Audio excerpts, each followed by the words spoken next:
नमस्कार, आपण पाहत आहे भांडा फोड न्यूज. एका दमात भ्रष्टाचारी कोमात.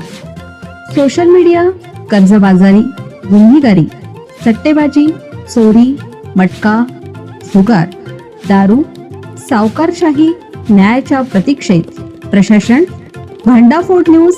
एका दमात भ्रष्टाचारी कोमात. कल्याणीला भीती 9वी नापास होण्याची. कोणालाही न सांगता तिने जे केले ते धक्कादायक.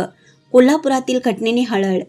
इयत्ता 9वीची परीक्षा अनुत्तीर्ण होण्याच्या भीतीने कल्याणी बाबासाहेब सोनवडेकर, वय वर्ष 15, राहणार पाडळी खुर्द, तालुका करवीर, हिने राहत्या घरी गळफास घेऊन आत्महत्या केली.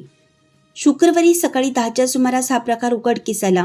अनुत्तीर्ण होण्याच्या भीतीने तिने खोलीतच स्वतःला संपवले. याची नोंद करवीर पोलीस ठाण्यात झाली.